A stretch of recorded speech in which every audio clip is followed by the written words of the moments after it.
बिस्मिल्लाहिर्रहमानिर्रहीम। अस्सलाम वालेकुम नाज़रीन, प्रोग्राम आप देख रहे हैं 7 से 8 सना हाशमी के साथ। मुझे उम्मीद है कि आप तमाम लोग खैरियत से होंगे। पाकिस्तान में इस वक्त जो सबसे ज़्यादा तशवीशनाक बात है वो ये है कि दहशत गर्दी की जो एक इफरीत है वो हमारे सरों पर मंडला तो रहा है, लेकिन अब ये देखने में आ रहा है, रिपोर्ट हो रहा है कि खैबर पख्तूनख्वा और बलूचिस्तान जो पाकिस्तान के दो सूबे हैं, यहाँ पर दहशतगर्द पूरी तरह से अपना जोर दिखाने की कोशिशों में मसरूफ़ हैं। लेकिन ज़ाहिर है अफ़वाज पाकिस्तान भी भरपूर कार्रवाइयाँ करते हुए जाम शहादत नोश तो कर रही है, लेकिन इन तमाम दुश्मनान और ख्वारिज को जहन्नुम वासिल भी कर रही है। ग्लोबल टेररिज्म इंडेक्स की रिपोर्ट आई है। ऑस्ट्रेलिया में कायम ये एक थिंक टैंक इंस्टीट्यूट है इकनॉमिक्स का। उनका ये कहना है कि पाकिस्तान इस वक्त जो दहशतगर्दी की दर्जाबंदी पर है वो दूसरे नंबर पर है, और लगभग पिछले साल की अगर रिपोर्ट की जाए तो 2024 में 45% तक दहशतगर्दाना कार्रवाइयाँ पाकिस्तान के अंदर हुई हैं। ये सारा मंजरनामा एक तरफ है, अब दुनिया का मंजरनामा भी ज़रा समझने की ज़रूरत है। डोनाल्ड ट्रंप के सदर बनने के बाद बहुत सारे सवालात उठना शुरू हुए थे कि दुनिया का जो शिफ्ट है वो क्या होगा, दुनिया किस जगह पर आगे बढ़ेगी, दोस्तियां नई क्या होंगी, कौन से मुमालिक करीब आएंगे और क्या नहीं होगा, जंगों का क्या माहौल बनेगा। लेकिन ज़ेलेंस्की के साथ मुलाकात डोनाल्ड ट्रंप की शायद कुछ नए मामलात और नए सवालात को जन्म दे रही है। आपने सुना कि डोनाल्ड ट्रंप पाकिस्तान को एक तरफ तो शुक्रिया अदा कर रहे हैं, लेकिन दूसरी तरफ सफरी पाबंदियां भी आयद कर रहे हैं। सेनेटर फैसल रज़ा अब्दी मेरे आज के मेहमान, और उनसे ही कुछ करेंगे इस बात पर तबसरा, उनका तज्जिया लेंगे। सेनेटर साहब, ज़ाहिर बहुत सारी चीज़ें हैं, लेकिन अभी ये बन्नू का वाक़या आपके सामने है, फिर पंजाब में हम देख रहे हैं कि कार्रवाइयाँ, बलूचिस्तान का मैंने तज़किरा किया, ये पाकिस्तान में जो दहशतगर्दी का एक दोबारा से हम देख रहे हैं कि ये मामला उठा है, इस पर थोड़ा सा आप पहले तो मुझे बताएं कि क्या वजूहात आपको दिखाई दे रही हैं। शुक्रिया मेरी मोहतरम बहन, आपने मौका दिया। सबसे पहले तो बाजोड़, बन्नू, अकवाड़ा, खटक, खुसदार, वज़ीरिस्तान, पेशावर और कोयटा में होने वाली शहादतों पर पाकिस्तानियों के उनके लवाहिकीन से ताज़ियत। आपको याद होगा कि 25 जनवरी को हमने अपने इस सीरीज़ का आगाज़ किया, पहला प्रोग्राम किया था। उसमें मैंने आपको ये बताया था कि पूरी दुनिया में जंगें बंद करके अब जंग आनी है पाकिस्तान में, और पाकिस्तान को टेक ओवर करने के बाद फिर ईरान से स्टेट वॉर लड़ना। ये एक आलमी इदारों की एक प्लानिंग है, प्लानिंग का हिस्सा है।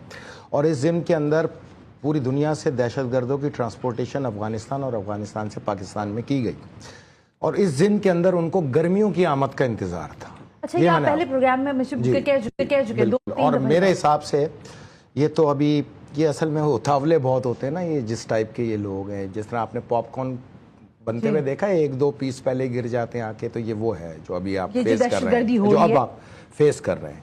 असल तो आपको आज से 6 और 7 हफ्तों के बाद पता चलेगा कि 17 साल जो मैं आपको जिस चीज़ पे लाता रहा, बताता रहा, जिस खतरे से आगाह करता रहा, वो खतरा था क्या।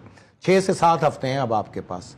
कुल्ली तौर पे पूरे पाकिस्तान के अंदर इन्होंने कार्रवाइयाँ करनी हैं। अच्छा, इनका सबसे पहला निशाना देखें, इनके 3 मेजर निशाने होते हैं, शिया, फौज और हर वो शख्स जिसके पास पैसा है। ये इनके मेजर निशाने हैं। तो सबसे पहले तो रिलीजियस महफिलें, रिलीजियस जो इमाम बारगाह, मसाजिद, जिस तरह के भी आपने अकवाड़ा खटक में जी, अकवाड़ा खटक का, इसी तरह फिर फौज, सिक्योरिटी इदारे, जिसके बाद इनका जो सबसे बड़ा निशाना बनने जाएगा, मैं इन तमाम स्कूल वालों को बोलूँ कि सबसे पहले तो हिफाजती इक़दामात की तरफ तुम लोग जाओ। School, colleges, universities, media houses. मैं तो उस दौर में ख़वातीन एंकरों को बताता था कि वो आप लोग तालिबान पे अपना नज़रिया बदलें, वरना वो दिन दूर नहीं कि आप शटल कॉक बुरके के अंदर प्रोग्राम करेंगी। तो ये वक्त आने वाला है, शुरू है बस। इसके अलावा तो आप मुझे वो वाला दौर याद दिला रहे जो अभी 2007-5 तो कुछ भी नहीं था, वो तो कुछ भी नहीं था। तो फुल फ्लैश हमलों का आगाज अब होने जा रहा है, और इस दिन के अंदर मई, जून, जुलाई और अगस्त सबसे सेंसिटिव महीने हैं। मई, जून, जुलाई, अगस्त बहुत सेंसिटिव महीने हैं। और मैं आपको बताऊं कि मुझे फिक्र ये है कि कहीं किसी मुल्क में जंग आती है ना, तो देखें, हमें तो ये देखना है ना कि ये जंग है तो फौज अगर लड़ रही है तो जंग है, हाँ। लेकिन अवाम का किरदार जब देखो तो ये तो मकाफात अमल है। इनकी खामोश मुजरिमाना खामोशी की वजह से पले ना दहशतगर्द। आज एक दिन में तो जंग नहीं पलती ना मेरी मोहतरम बहन, जंग पलने में 10 से 15 साल लगते हैं, और उसकी तैयारी और उसको फेस करने में भी आपको 10 से 15 साल ही लगते हैं। लेकिन यहाँ तो तैयारी का अशारिया 1% भी नज़र नहीं आता। तो ये तो मकाफात अमल हो जाएगा इनके ऊपर। जो चीज़ पाड़ा चनार में हुई, मैं आपको बता चुका हूँ, गली गली कूचो कूचो में यही सूरत हाल नज़र आएगी अगर इस दिमाग को फौरी तौर पे मेंटेन नहीं किया और एक कौम बनने की तरफ ना आए। क्योंकि कौम की हैसियत से तो आप मुकाबला कर सकते हो, इंडिविजुअली नहीं। लेकिन यहाँ क्या है, میرے گھر میں لاش تھوڑی ہے مجھے کیا, تیرے گھر میں لاش ہے مجھے کیا. تو بھائی جس کے گھر میں لاش ہے پھر اسی کی سوچ جاگ رہی ہے, باقی سب سوئے ہوئے ہیں. جنرل عاصم منیب آرمی چیف نے یہ بات, ایک تو پہلے تو انہوں نے کہا کہ اس سرزمین پر کسی بھی طرح سے دہشت گردی کی کارروائی نہیں ہوگی, اور یہ بات جو آپ نے ابھی کہی نا, انہوں نے کہا کہ فوج کے ساتھ جو بیانیہ ہے عوام کا وہ ایک ہونا ضروری ہے. ہاں نہیں دیکھیں, ایکچول تو 25 کروڑ عوام کو فوج بننا ضروری ہے. میں تو اس کو جون 2009 میں بھانپ گیا تھا سینیٹر بننے کے 3 مہینے کے اندر اسلام آباد میں رہ کے, اور نومبر 2009 میں نے جو اپنی پہلی انوگریشنل تقریر کی تھی جس کے اندر آپ اپنا روڈ میپ دیتے ہیں بحیثیت سینیٹر, میں نے یہ بتا دیا تھا کہ میں 18 کروڑ عوام کو فوج بناؤں گا, اس کے بغیر ہم یہ نہیں نمٹ سکتے. تو میرا تو 17 سال کا ایک ٹریک ریکارڈ ہے یہ کام کرنے کا, تو میں تو کرتا آیا ہوں. اچھا یہ کیا ہے پاکستانیوں کا مسئلہ, خوش گپیوں میں لیتے ہیں, سنی سنائی پہ چلتے ہیں, سنی سنائی پہ چلتے ہیں.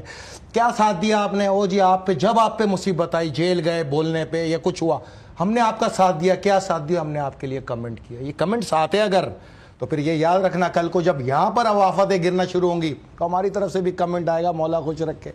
اس طرح ہوتی ہے, اس طرح لڑتے ہیں جنگ. جنگ لڑنا سیکھنا ہے تو لبنانیوں سے سیکھو, شامیوں سے سیکھو. عراق اور شام میں 8-8 سال لگے لوگوں کو جنگ کو سمجھنے میں, 20-20 لاکھ لاشیں دی ہیں انہوں نے, تب کہیں جا کے وہ جنگ پہ آمادہ ہوئے ہیں. لبنان پہ حملہ ہوا اسرائیل کا. دیکھیں میری بات سنیں نا, مطلب ایران نے اگر تیاری کی اسرائیل سے جنگ لڑنے کی تو 16 سال تو اس کو ٹنل بنانے میں لگے. ٹھیک ہے, اور اس ٹنل کے اوپر $70 ارب خرچ کیے اس نے. جو وہ ٹنلز گئی ہیں اسی کی وجہ سے تو ساری جنگ لڑی ہے آپ نے. یہ ٹنل نہیں ہوتی تو غزہ ختم تھا. تو بھائی آپ کے تو یہاں پر 1.1% بھی تیاری نظر نہیں آتی, تو پھر ہم یہ سوچ لیتے ہیں کہ چلیں ٹھیک ہے جب وقت آئے گا تو بھگت لیں گے. ظاہر کافی ساری چیزیں ہیں, میں اس پر آگے جا کے بات کروں گی. یہ تھوڑا سا تبصرہ فرمائیے گا کہ صدر ڈونلڈ ٹرمپ کی جو حالیہ آج کل جو زیادہ ڈیبیٹ ہو رہی ہے, بات وہ یہی ہو رہی ہے کہ ایک ملک کے صدر زیلنسکی کو بلا کر جس طرح کی تکرار ہوئی پوری میڈیا کے سامنے ہوئی, اور اس کے بعد یہ رکنے کا نام نہیں لے رہی, یعنی بہت مختلف کوریڈورز میں پاکٹس میں اس پر بات ہو رہی ہے, پورے اجلاس ہو گئے صدور کے. کیا یہ ڈیلیبریٹ ایکٹ تھا؟ دیکھیں اس کو تفصیل سے میں آپ کو بتاتا ہوں کہ یہ تو طے شدہ تھا. اچھا میں آپ کو بتاتا ہوں, ٹرمپ کو 2 ٹاسک تھے اس کے آقا کی طرف سے. جب اس کی سلیکشن کی گئی امریکی صدر کی حیثیت سے تو اس کو 2 ٹاسک دیے گئے. سب سے پہلا ٹاسک ڈالر کی گرتی ہوئی بساط کو واپس مینٹین کرنا. اچھا, ڈالر نالیوں کی طرف بہت تیزی سے ٹریول کر رہا ہے. آپ کو اس کی ڈیپتھ کا اندازہ اس لیے نہیں کہ آپ لوگ کو اس پہ سوچنے کی ضرورت ہی نہیں ہوتی. ہم اس کو ہر آورلی جو ہے اس کو مینٹین کر رہے ہوتے ہیں, اس کو مانیٹر کر رہے ہوتے ہیں. تو ڈالر کی بہت تیزی سے جو رفتار ہے, تو ڈالر کو مینٹین کرنے کے لیے, واپس اسٹیبل کرنے کے لیے لازم ہے کہ $20,000 ٹریلین US کو واپس امریکہ کے اندر کھینچا جائے پوری دنیا سے, تاکہ اس کو مینٹین کر سکیں. اس کے جو کمزوریاں ہیں برکس کے سامنے, اس کو مضبوط کرنے کے لیے لازم ہے کہ $20,000 ٹریلین جو ہے وہ امریکہ میں ٹرمپ لے کے آئے, جس کو ٹاسک تھا. نمبر 2, اس کو ٹاسک جو دیا تھا وہ ایلون مسک کا جو اسپیس ایکس پروگرام ہے, جو یہ مریخ میں پورے شہر آباد کرنا چاہ رہے ہیں, جو چاند پہ یہ اسٹیشنز بنانا چاہ رہے ہیں, یہاں سے ٹرین سروس ٹنلز کے ذریعے لے جانا چاہ رہے ہیں, کیوبس کے ذریعے, اور پوری ٹرینیں, اور یہاں سے ٹرانسپورٹیشن لوگوں کو کرنا, ہالیڈیز پیکیج دینا 2030 کے اندر جو ان کے ہیں, اور وہاں سے پورے مینٹین کرنا اور دنیا کے اوپر حاکمیت قائم کرنے کے لیے اسپیس وار اسٹیشن بنانا. یہ اس پروگرام کے لیے اس کو ٹاسک دیا گیا تھا منرل جمع کرنے کا. اس پہ ہم نے 1 فروری 2025 کو بڑا تفصیلی پروگرام کیا تھا, ٹھیک ہے نا. تو زیلنسکی کو جو نفرت کی 2 وجوہات تھیں. ایک اس نے ڈیموکریٹ کا ساتھ دیا تھا, جو یہ جو الیکشن گزرے ہیں امریکہ کے, وہ ڈیموکریٹ کو سپورٹ کرتا تھا. وہ بائیڈن انتظامیہ سے زیادہ ذہنی طور پہ قریب تھا. نمبر 2, وہ جنگ بند نہیں کر رہا, جنگ بند نہیں کر رہا. یہ چاہ رہے ہیں کہ فوری طور پہ جنگ بند کری جائے, کیونکہ یہ دنیا میں یہ بتا رہے ہیں ہم جنگ بند کر کے امن لانا چاہ رہے ہیں, حالانکہ مقاصد کچھ اور ہیں. اچھا, ہر جنگ کے پیچھے اور ہر جنگ کو بند کرنے کے پیچھے جہاں مقصد نہ ہو وہاں امریکی ہو ہی نہیں سکتا. امریکی بغیر مقصد کے تو آپ کو پانی بھی نہ پلائے بلا وجہ میں, تو جنگ کیا بند کرائے گا. بہرحال دیکھیں یہ ملاقات تو ایک بند کمرے میں بھی ہو سکتی تھی. اس کا تماشا بنانے کی کیا ضرورت تھی؟ بولنا بیٹی کو, دکھانا بہو کو. مسئلہ تو یہ تھا. مسئلہ یہ ہے کہ اپنے ہی لوگوں پہ چیخ کے ایک ہارا ہوا کمانڈر, پوری دنیا میں اگر کوئی انسان اس کے سامنے بیٹھ جاتا نا ٹرمپ کے, تو اس کو بولتا میاں تمہاری حیثیت اوقات بچی کیا ہے دنیا میں جو اس ٹون میں بات کر رہے ہو, تم میں تو اتنی طاقت نہیں کہ 17% आबी गुजरगा जहां से तेल की आमदोरफ्त होती है, रेड सी, वहां से तुम अपना एक जहाज आज तक नहीं ले जा सके। यहां तक के ईरान ने तुम्हें 2.25 साल मार मार के तुम्हारी वो औकात गिराई है और तुम्हें समंदर में गर्क करके रख दिया। तुम्हारी वो ताकत नहीं रही है, तो ये टून तुम्हारी बनती नहीं है। लेकिन वो उसको टून को दिखा के दर हकीकत पाकिस्तानियों को और दूसरों को, और ये वार उसका कामयाब गया है। अच्छा। टून वहां पर थी और पसीने पाकिस्तानी सियासतदानों के निकल गए। ये सबके साथ होने वाला है। होने वाला है भाई। क्यों होने वाला है? वजह भी तो होती है ना, कोई वजह होती है, वो जानने की कोशिश करो।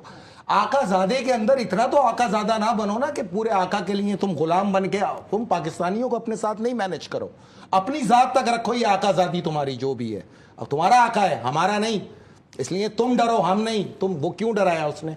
जंग क्यों मन करना चाहता है? उसकी एक वजह है। देखें,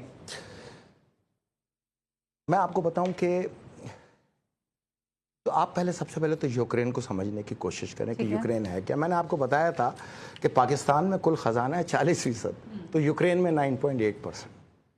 9 बिल्कुल ठीक है, सही है, मुझे याद है, मैंने पढ़ा था। मैं आपको याद होगा कि जब यूक्रेन रशिया की जंग शुरू हुई थी 2022 में, मैंने प्रोग्राम करते हुए आप कहा था कि इस जंग के पीछे सबसे बड़ा जो मसला है वो मिनरल्स है। हाँ बिल्कुल ठीक है, अग्री। मादनियात हैं जिसकी वजह से रशिया ठीक है और यूक्रेन में जंग का आगाज हुआ। दर हकीकत पूरा यूरोप उस मादनियात को हैक करना चाहता था और रशिया उसको जाने नहीं देगा, क्योंकि बेलारूस और रशिया उस पर अपना क्लेम रखते हैं, मुतनाज़ा है। ठीक है ना। अब यूक्रेन के अंदर जो मादनियात है ना, वो है एक तो है मैंगनीज, यूरेनियम और टाइटेनियम। टाइटेनियम, यूरेनियम और मैग्नीज जो मेन है। अच्छा। जिसकी एलोन मस्क को जरूरत है, स्पेस एक्स को जरूरत है, उसके आका रूथ चाइल्ड को जरूरत है। ठीक है। स्पेस में बसने के लिए ये 3 धातों की जरूरत है। अगर टाइटेनियम ना हो ना, हाँ। तो देखें टाइटेनियम इस्तेमाल में किस में आता है? Aerospace industry. ठीक है। हवाई जहाज, रॉकेट बनाने में जितने खलाई रॉकेट हैं ये टाइटेनियम के बगैर नहीं बन सकते, वरना ओजोन की सतह बर्दाश्त नहीं कर सकता कोई भी और धातु। ठीक है ना। और जब तक इसमें मैग्नीज का मिलावट आमेज़ शामिल ना हो, आप ओजोन से नहीं गुजर सकते। राइट। फिर इसके बाद सैटेलाइट के पुर्जे बनाने में और सैटेलाइट बनाने में आप मरीख पे सैटेलाइट के पूरे एक सिटी बना रहे हो। तो अब इनका जो तखमीना है, जो अमेरिकन का है, वो है तकरीबन 100 मिलियन मैट्रिक टन इनको जरूरत है टाइटेनियम की। 100 मिलियन मैट्रिक टन। ये सिर्फ यूक्रेन ही दे सकता है।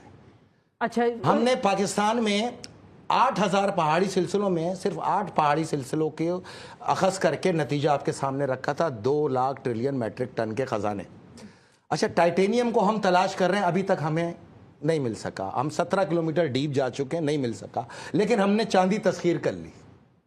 पाकिस्तान में आने वाले दिनों में मैं चांदी का सबसे बड़ा खजाना खोलूंगा आपके सामने। ओके। अच्छा, इसकी जो मालियत है ना, $15,000 पर मैट्रिक टन है। 45 लाख रुपए पर टन। 45 लाख रुपए पर टन। अच्छा, जो इसके अलावा मैग्नीज है ना, उसकी मालियत है $4,000 पर मैट्रिक टन। अब अगर ये टोटल खजाना लगाए ना, तो वो $350 अरब का उसको जो बता रहा है ट्रम्प बैठ के कि हमने खर्चा कर दिया इस जंग के ऊपर, हमारा पैसा वापस करो, तो पैसा तो देने की उसकी ताकत नहीं यूक्रेनी की। अब वो क्या करेगा? इसके खजानों पे कब्जा कर लेगा। अब रशिया से दोस्ती क्यों जरूरी है? अगर रशिया से दोस्ती नहीं हुई तो रशिया जिन जगहों पे हमले कर रहा है, हाँ। ज़ैतोमीर हो गया या निकोपोल हो गया, यहीं तो वो खजाने मौजूद हैं। ये जो आपका टाइटेनियम है, ये तो ज़ैतोमीर के अंदर मौजूद है, जहां रशिया ऑलरेडी हमले कर रहा है। अगर रशिया से दोस्ती नहीं हुई तो अमेरिकन ये नहीं ले जा सकेंगे। तो इसलिए लाजमी तौर पे जुज है कि उसको रशिया से दोस्ती करनी है। रशिया से दोस्ती करने का ये कड़वा घूंट इस वजह से पीना पड़ रहा है। नंबर 2, ये जंग रोक नहीं पाएगा, ये मेरा दावा है, फैसल रजा आब्दी का। उसकी वजह यह कि यूके और यूरोप इस जंग को रोकने के हक में ही नहीं है। अगर ये जंग रुक गई तो यूके और यूरोप के ऊपर रशियन हाकमियत कायम हो जाएगी, उसके गुलाम हो जाएंगे रशिया के। तो हर सूरत चाहते हैं ये जंग जारी रहे, वो पूरा असला भी देंगे, वो पैसा भी देंगे कि यूक्रेन बैक ना करे। जबकि अमेरिकन चाहते हैं कि हमें स्पेस एक्स के लिए हर सूरत रशिया को अपने साथ लेके चलना है, इसलिए जंग को रोका जाए। तो ये इस धड़े के अंदर यूरोपियन जो है वो फेल हो जाएंगे। Such an interesting point Faisal Raza Abdi. ये मेन चीज है। कितना कहा आपने? $300 अरब का जो ये तो टोटल खजाना नहीं, जो जंग में अमेरिका $350 अरब का जो नुकसान हुआ है, क्या ले रहा है वो? अमेरिका 50,000 ट्रिलियन मैट्रिक टन के जखायर पे कब्जा करने जा रहा है। जैसे कुवैत पे किया, कुवैत पे जंग की, इराक को पहले कुवैत पे चढ़ाया, एक गोली का 10-10 बार पैसा लिया उसने कुवैत खाली कराने के लिए। ये सही ایک بریک شامل کر لیتے ہیں. بریک سے واپس آ کر اس طرح کی اسی چیز کا تجزیہ میں چاہتی ہوں کہ جو چیزیں دنیا میں ہو رہی ہیں وہ ذرا ایک مختلف نقطہ نظر سے آپ تک پہنچائی جائیں. اب ذرا آگے بڑھیں گے. پاکستان پر اتنی مہربانی اگر ہے ہی کہ آپ پاکستان کو شکریہ ادا کر رہے ہیں تو پھر یہ پالیسیز بناتے ہوئے ٹریول پر جو آپ نے پابندیاں لگانا شروع کی ہیں امریکہ نے, اس کے پیچھے کیا راز ہے بھائی؟ اس بریک کے بعد.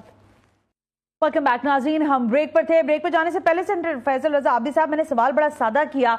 ڈونلڈ ٹرمپ جو ہیں ایک طرف آپ کا شکریہ ادا کر رہے ہیں آپ کی ریاست کا کہ آپ نے ایک دہشت گرد ان کے حوالے کیا, اور دوسری جانب آپ پر بین لگا رہے ہیں, سفری پابندیاں لگا دی گئی ہیں, آپ کو امریکہ کا ویزا نہیں مل رہا ہے.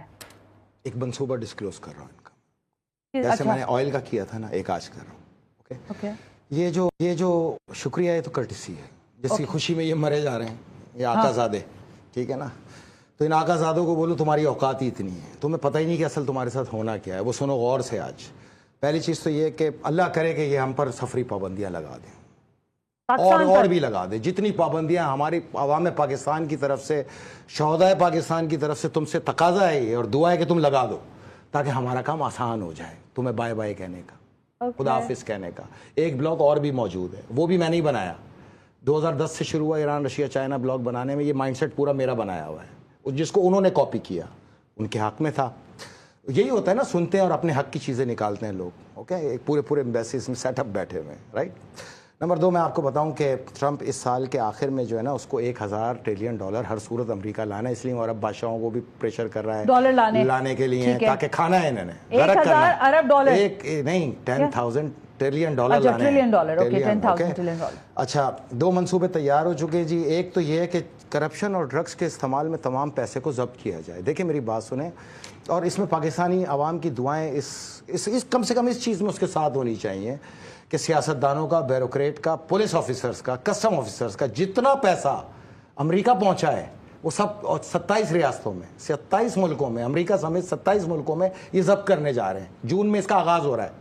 تو جو اپنی جائیداد بیچ کے نکالنا چاہتا ہے نکال لے. پاکستانی گورنمنٹ کو چاہیے ریلیکس کرے, ان کو لے کے آتا ہے پیسہ جو, اس کو ریلیکس کر دیں. 27 ملکوں میں پاکستانیوں کی جائیدادیں جو ہیں, ہاں بالکل, اس کی وجہ ہے. دیکھیں, ان کو کسی بھی امریکہ کے قانون کے مطابق جو امریکن اسٹیٹ میں پیسہ پہنچ رہا ہے, وہ جس اسٹیٹ سے آ رہا ہے وہاں سے کم وائٹ ہونا چاہیے.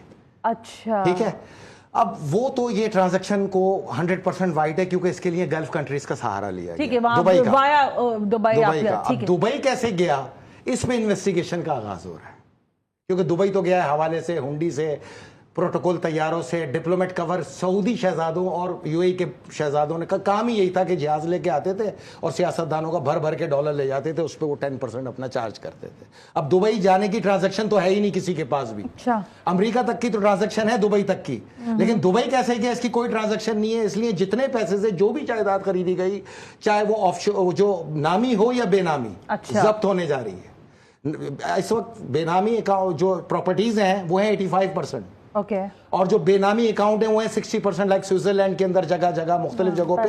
یہاں تک کہ یہ اتنا خوبصورت وار ہے ان کا کہ جب وہ ان کو ضبط کریں گے تو پاکستانیوں میں ہمت ہی نہیں ہوگی کہ اس پہ یہ کلیم کر سکیں کہ میری ہے, کیونکہ کلیم کیا تو پاکستان میں پھنس جائیں گے کہ پیسہ کہاں سے آیا.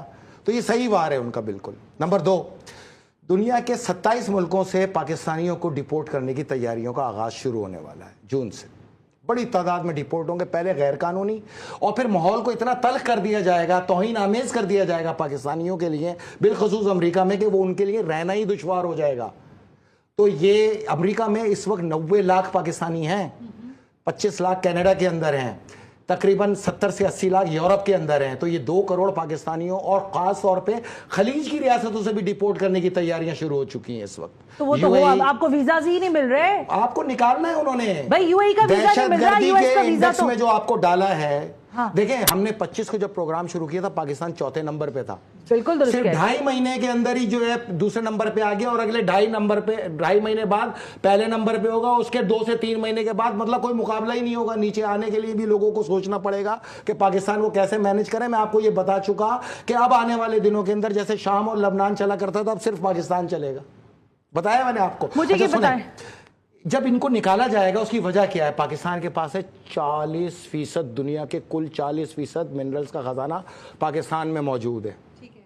उनको चाहिए anti money, soft stone, uranium, granite, chromite, ये उनकी जरूरत है, उनको हर सूरत चाहिए। तो वो इनको क्यों निकालना चाहेंगे, इसके पीछे एक फार्मूला है। पाकिस्तान के अंदर जो बड़ी आमदनी है वो ये ओवरसीज पाकिस्तानियों के भेजा हुआ रेमिटेंस है, जो 27 अरब डॉलर है, कहीं पे 28 अरब डॉलर है, कहीं 30 अरब डॉलर है, यानी इसी सहमाई के अंदर 3 अरब डॉलर आ गए इस 3 महीने के अंदर।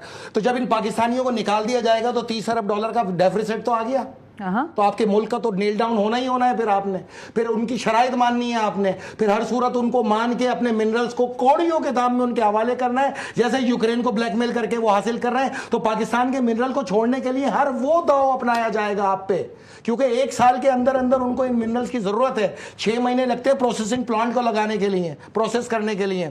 तो उसके बाद फिर ये जो पूरा जंक्शन तैयार हो रहा है वहां तक, उसके लिए लाजिम है कि पाकिस्तान को 1 साल के अंदर नेल डाउन कर दिया जाए। और उसका सबसे बड़ा तरीका ये है कि एक तरफ तो इनकी जायदादें जब्त कर लो, इनका पैसा जब्त कर लो, नंबर 2 इनको निकालो ताकि ये 25-30 अरब डॉलर का जो रेमिटेंस पाकिस्तान में जा रहा है इस पर ब्लॉक आए, इस पर ब्रेक लगे और पाकिस्तान इतना क्लैप्स कर जाए अपनी मैशियत के अंदर कि हम अगर पाकिस्तान को बोले ये 1 अरब डॉलर दे रहे हैं, चलो ये वाला पहाड़ी सिलसिला हमारे नाम कर दो, ये लीज हमारे नाम पे ट्रांसफर कर दो, तो पाकिस्तान की मजबूरी होगी करना। और मैं पाकिस्तानी हुक्काम को बोलूं बिल्कुल ना करना, जाहिर है बेफिक्र हो जाओ, सिर्फ 3 महीने वो करना है जो मैं बोलूं। उसके बाद इंशाल्लाह ये मैनहट्टन पे बैठे हुए जितने भिखारी हैं 1-1 हज़ार डॉलर हमसे हर महीना ले लेंगे आके, इतना पैसा है हमारे पास। लेकिन आपको मजबूर करने के रास्ते बनाए जा रहे हैं, और रास्ते बनाने का मकसद ये है कि पाकिस्तान के नाअहल तरीन हुक्मरान जिनकी सारी जायदादें ही अमेरिका, कनाडा और यूरोप के अंदर मौजूद है और गल्फ में मौजूद है, उनको अपना पैसा बचाने के लिए पाकिस्तान को हर सूरत कंप्रोमाइज करते चले जाना है। तो इनसे जान छुड़वाना बहुत जरूरी है, इन आकाजादों से। अगर ये आकाजादे बैठे रहे पाकिस्तान में कुछ नहीं हो सकता। पाकिस्तान का पूरा निजाम वन हैंड कर दो आप SIFC के अंदर, आपको बहुत फर्क महसूस होगा।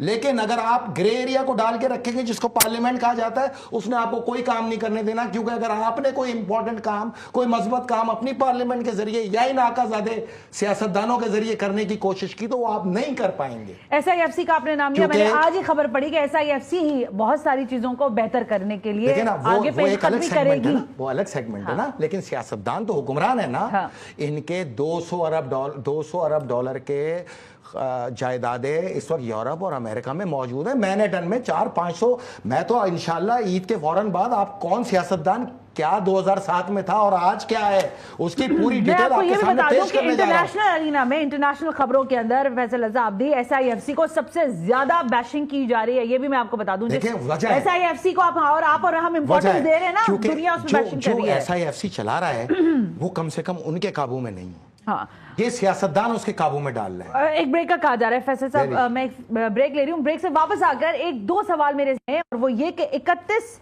मार्च की एक डेडलाइन है जिसमें अफगानियों को ये कहा गया है कि वो हमारे मुल्क से चले जाएं, क्योंकि जो इस वक्त तक पाकिस्तान में दहशतगर्दाना कार्रवाइयां हुई हैं, हाल ही में बन्नू का वाकया हो या दीगर और वाकयात हो, उसमें शवाहिद मौजूद है। लेकिन एक और सवाल भी सोशल मीडिया पर उठाया जा रहा है कि ट्रंप जहां पाकिस्तान का शुक्रिया अदा कर रहे हैं, क्या वो बानी PTI को याद भी रखे हुए हैं या नहीं? इसी का जवाब लेंगे इस ब्रेक के बाद।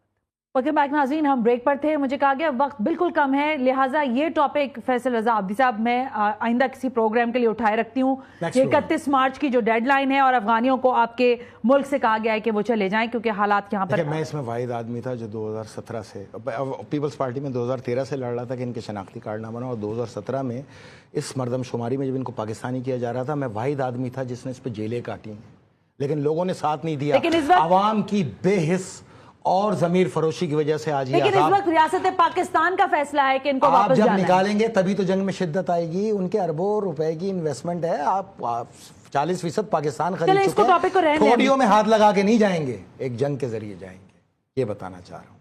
और जंग लड़ने के लिए कम से कम 20 लाख मिलिटेंसी तो ये कराची के अतराफ में मौजूद है। असल जंग जो शुरू होगी शहर से होगी, ये मुझे बताते हुए 13 साल हो गए। हर चीज़ अखज़ की हुई है, समझ में नहीं आती मर्जी। मैं जरा तेजी से चलना चाह रही हूँ, मुझे ये बताएं कि ये सारी मुलाकातें अभी, क्योंकि हमने आज डोनाल्ड ट्रंप और ये सारे इंटरनेशनल अरीना पे बात की है, पाकिस्तान तहरीक इंसाफ के हवाले से अगर मैं सवाल करूँ, उनके यहाँ का एक पूरा सेगमेंट आपको पता है, वो ये कह रहा है कि किसी भी वक्त एक कॉल आनी है और बानी PTI की रिहाई जो है वो हो जानी है।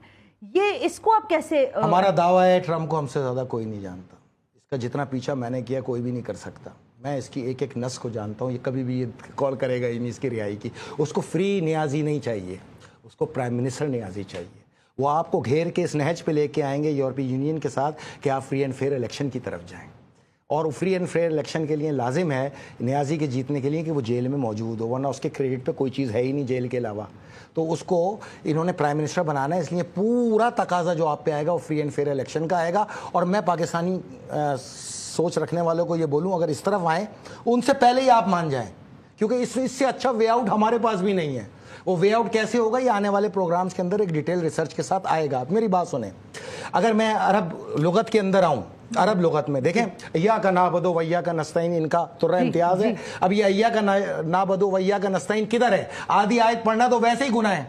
جب تک پوری علم نہیں پڑھو گے اللہ سے منسوب نہیں ہو سکتی. اگر میں عربی ڈکشنری میں جاؤں تو ایاک نعبد و ایاک نستعین, اگر میں یہ بولوں میں تیری عبادت کرتا ہوں, تجھ سے مدد مانگتا ہوں, عربی ڈکشنری کے اندر یہی آئے گا ایاک نعبد و ایاک نستعین. تو ٹرمپ کے آنے کے بعد جتنی پھوگ آپ میں چڑھی ہے, آج سے اپنا نعرہ تبدیل کرو اور بولو ایاک نعبد ٹرمپ و ایاک نستعین ٹرمپ. تم ٹرمپ کے بغیر, ٹرمپ کی عبادت, ٹرمپ کی حمایت, ٹرمپ کی عقیدت, ٹرمپ کی مدد کے بغیر کچھ نہیں ہو. تم نے خود ثابت کیا ہے. جب سے ٹرمپ آیا تم پھول کے اتنے گپا بن گئے ہو. حالانکہ میں تمہیں بتا چکا ہوں کہ تمہارا مقابلہ اس بار مجھ سے ہے. صرف جیل سے باہر نکلنے کا انتظار ہے, کیونکہ جیل میں موجود قیدی پہ ہم وار نہیں کیا کرتے. ہمارے یہاں حرام ہے کسی پابند سلاسل کے اوپر آ جانا, کیونکہ وہ آلریڈی مظلوم ہوتا ہے. تو بھائی آپ اگر اس چیز کو مینج کر لیں کہ یہ آپ کی رہائی کا تقاضا نہیں کریں گے, آپ سے فری اینڈ فیئر الیکشن مانیں گے, کیونکہ ان کو پتہ ہے کہ جس کو وہ پرائم منسٹر لانا چاہ رہے ہیں وہ آئے گا, کیونکہ یہ پرائم منسٹر سے اچھا چوائس ہے ہی نہیں. کشمیر اس نے دے دیا, پلیٹ میں رکھ کے دیا. گوادر سے اس نے رول بیک کر دیا, پلیٹ میں رکھ کے کیا. آئی ایم ایف کو اس نے اسٹیٹ بینک کو پوری حاکمیت قائم کرا دی, پلیٹ میں رکھ کے کی. تو یہ جو منرلز ہیں اس کو لینے کے لیے لازم ہے کہ ان کا بندہ وزیر اعظم ہو. آپ جس طرح سے یہ بات کہہ رہے ہیں فری اینڈ فیئر الیکشن ہوتے ہیں اور ہونے چاہیے, ہم اس کا ڈیمانڈ کرتے ہیں, لیکن آپ کو لگتا ہے کہ بانی پی ٹی آئی دوبارہ پاکستان کے پرائم منسٹر بنیں گے؟ ابھی تو دیکھیں نا, ابھی تو یہ اپوزیشن بن کے آئے ہیں. ابھی اس اپوزیشن میں دو جماعتوں کی کمی ہے. بزور طاقت ٹرمپ بھی, کیا آپ کو لگتا ہے کہ اگر پیپلز پارٹی اور نون لیگ نے مقابلہ کیا تو وہی آئے گا. یہ میں نے آپ کو بتایا ہوا ہے پہلے الیکشن سے پہلے پروگرام میں کہ جہاں یہ چہرے ہوتے ہیں نا پیپلز پارٹی نون لیگ کے, وہاں تو رحمت کے فرشتے بھی 200 میل دور سے پیچھے چلے جاتے ہیں ان کو دیکھ کے کہ ان پہ برکت نہیں ہے, ان پہ رحمت نہیں ہے.